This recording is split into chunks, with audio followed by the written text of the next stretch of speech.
Hey, rare Friday video. But I had a bunch of people asking about the event in Los Angeles last weekend, and I just thought I would answer some of the questions, which were kind of what was it? How did it come about? How did it go? That kind of thing. So if you missed it, last weekend I was at the Denenberg Fine Art Gallery in West Hollywood, and Stuart and Beverly Denenberg invited me out because they were going to do an exhibition in collaboration with Chris and Jason, the Clivette estate.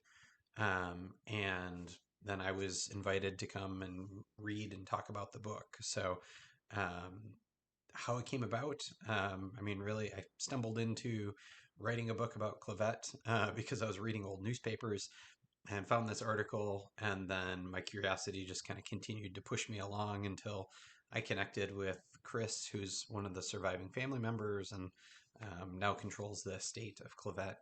And we collaborated. I ended up writing the book, The Great Clivette, and Chris and Jason had been working on putting together an exhibition of art with Stuart Denenberg at his gallery. And the Denenbergs actually have known about Clivette's work because they knew Chris and Jason's aunt and uncle in the 80s. And so they were familiar with Clivette and they wanted to do this other exhibition. And when I put together the book, then they got really excited about having somebody who could talk about the artist. And then Stuart obviously has far more art history and just art appreciation knowledge than I do. And so it was kind of a 1-2 punch. You know, I talked about the artist, he talked about the art.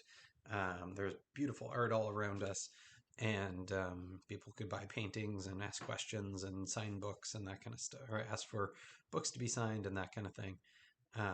And it went really well. I mean, you never know. But in this case, the crowd that showed up was really engaged and interested. I met a lot of wonderful people.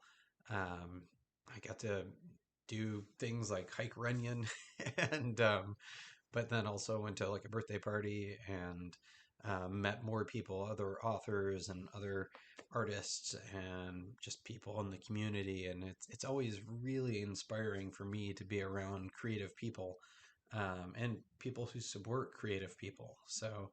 Um, so I really enjoyed that. Yeah, it was a weird whirlwind, and then it was kind of surreal to return to my normal life.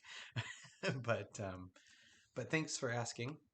If you want to see the exhibition, as far as I know, the Denenberg Gallery still has it up and will have it for a little while. They have copies of books there as well. It's all by appointment. I'll be sure to include their link so you can call them and set up an appointment there if you want. Books obviously are available wherever, Barnes and Noble, any of your local bookstores, um, Amazon, of course, those kind of things.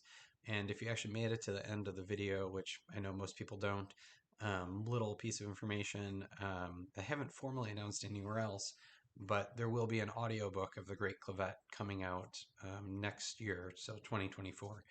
Um, and it's going to be recorded by Richard Hensel, who I'm super excited about. He's done all of the, well, not all, but most of the audiobooks for the Mark Twain Library. I just love his voice. He's also an actor in his own right, probably most famous for being the DJ in the movie Groundhog's Day. That's his voice every morning that Bill Murray wakes up, and he's been a lot of fun to collaborate with. And he shared with me the first 8 chapters that he recorded, and they sound great.